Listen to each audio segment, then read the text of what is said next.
Daily. Taste the Daily. Jubilee Hills ఉప ఎన్నిక polling కు ఇంకా 3 రోజుల సమయం మిగిలి ఉంది. ఈ నేపథ్యంలో పోలీసులు తనిఖీలను ముమ్మరం చేశారు.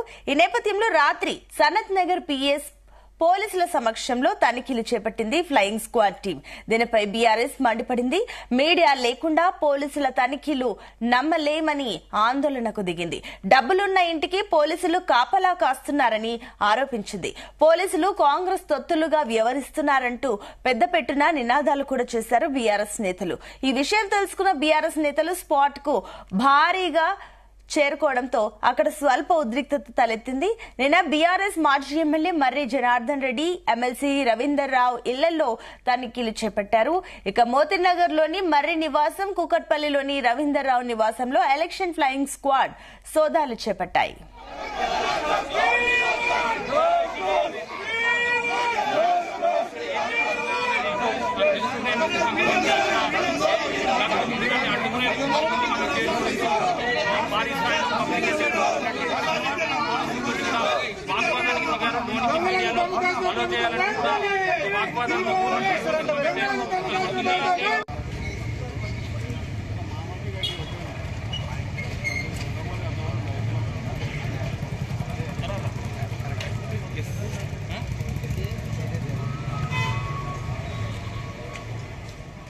ఇక జూబ్లీ హిల్స్ ఉప ఎన్నిక పోలింగ్ కు ఇంకా 3 రోజుల సమయం మిగిలి ఉంది.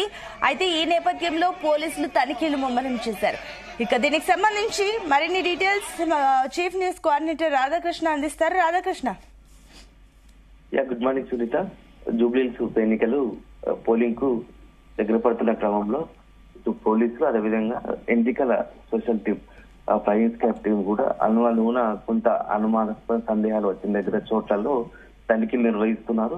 సో ఎక్కడైనా నగదు నిల్వలు చేశారా, లేకుంటే ఓటర్లను ఆకర్షించడానికి ఏదైనా వస్తువులు, నగదును నిల్వ చేసి ఉంటారా అనే ఒక అనుమానాలతో పలు చోట్ల తనిఖీలు నిర్వహిస్తున్నారు. సో నిన్న కూడా చూస్తాం మనము, మాజీ ఎమ్మెల్యే మర్రి జనార్దన్ రెడ్డి, అదే ప్రస్తుతం ఎమ్మెల్సీగా ఉన్నటువంటి తక్కలపల్లి రవీందర్ రావు బీఆర్ఎస్ నేతల నివాసాల్లోనే తనిఖీలు చేయడం, అక్కడ పోలీసులు అదేవిధంగా ఇతరత్ర అందరూ ఆ తనిఖీలు నిర్వహించడం తీవ్ర ఉద్రిక్త పరిస్థితులకు దారితీసింది.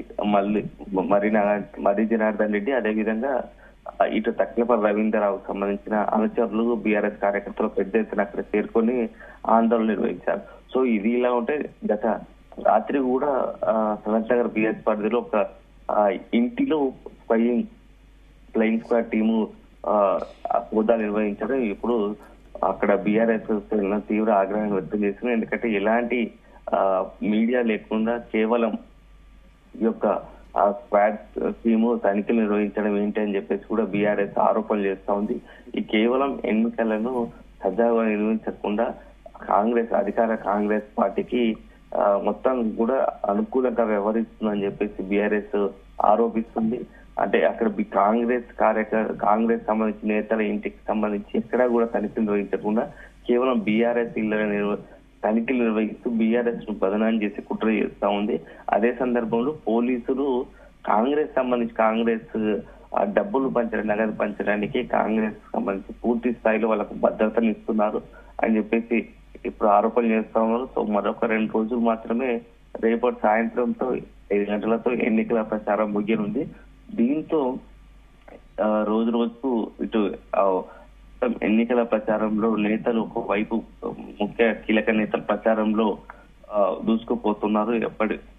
ఎన్నికల ప్రజలు ఆకర్షించడానికి అన్ని రకాలుగా ప్రయత్నాలు చేస్తూ ఉంటే, మరోవైపు లోపల కింద కూడా కొన్ని ఆ పార్టీల నేతలు ఓటర్లకు సంబంధించి నగదు పంచడానికి సిద్ధం చేస్తున్నారు. ఈ క్రమంలోనే ఇప్పుడు అంతా వ్యవహారం ఒక్కొక్కటిగా బయటకు పడుతుంది.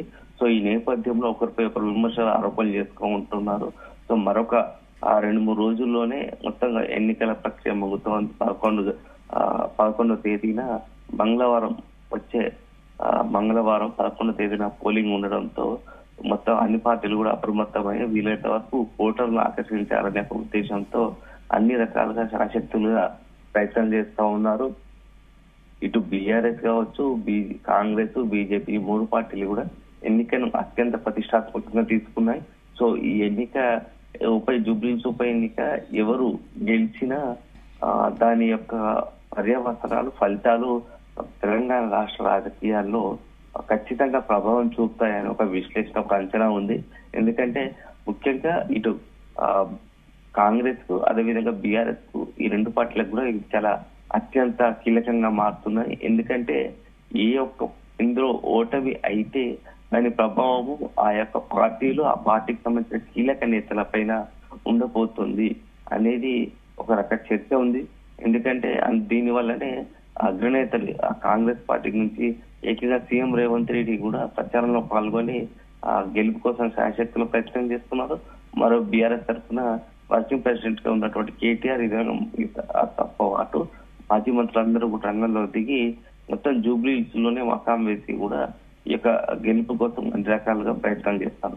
సో దీంతో ఇక జూబ్లీ హిల్స్ ఉప ఎన్నిక మొత్తం తెలుగు రాష్ట్రాలతో పాటు దేశవ్యాప్తంగా చాలా సంచలనంగా మారింది. ఈ ఎన్నికలు ఎవరు గెలవబోతున్నారు, గెలిచిన తర్వాత ఎలాంటి పరిణామాలు ఉంటాయి, తెలంగాణలో ఏదైనా రాజకీయ పరిణామాలకు, అనూహ్య రాజకీయ పరిణామాలకు తెరలేవనుందా అనేది కూడా ఒక చర్చ జరుగుతుంది. ఎందుకంటే ఏ పార్టీ ఓడినా ఆ పార్టీ ఓడిన పార్టీ పైన చాలా పెను ప్రభావం ఉండబోతుంది అనేది ఒక తెలంగాణ పాలిటిక్స్ లో ఒక చర్చ జరుగుతోంది. ఎందుకంటే కాంగ్రెస్ అదేవిధంగా బీఆర్ఎస్ ఈ రెండు పార్టీలకు దీని ఎన్నికని చాలా అత్యంత ప్రతిష్టంగా తీసుకున్న నేపథ్యంలో సో ఓడితే ఆ పార్టీ పైన ఖచ్చితంగా ప్రభావం ఉంటుంది.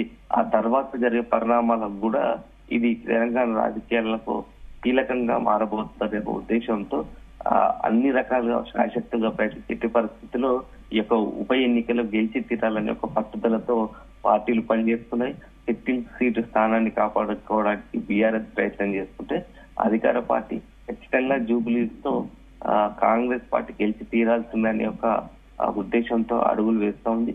సో మరి ఏదేమైనా ఆ జూబ్లీస్ ప్రజలు ఎటువైపు ఉంటారు అనేది నవంబర్ 14వ తేదీన తేలనుంది. సో 11వ తేదీన ఉప ఎన్నిక పోలింగ్ జరుగుతోంది, 14వ తేదీన ఫలితాలు రాబోతున్నాయి. సో ఈ నేపథ్యంలో ఇప్పుడు ఈ రేపటితో ప్రచారం ఉంది. తర్వాతగా నెక్స్ట్ ప్రజలకు ఈ సోమవారం రోజు, ఆదివారం రాత్రి నుంచి సోమవారం మొత్తం కూడా ఈ యొక్క నగదు పంపిణీ ఓటర్లు ఆకర్షించడానికి వివిధ రకాలుగా పార్టీలు ప్రయత్నాలు చేస్తున్నాయి అనే ఆరోపణలు ఈ నేపథ్యంలో ఇప్పుడు ఫ్లయింగ్ స్క్వాడ్ టీమ్స్ కూడా అప్రమత్తమై ఎక్కడ అనుమానం వచ్చిన, సందేహం వచ్చినా ఆ ఇళ్లను, ఆ యొక్క ప్రదేశాలను తనిఖీలు నిర్వహిస్తున్నారు. Right Radhakrishna, thank you.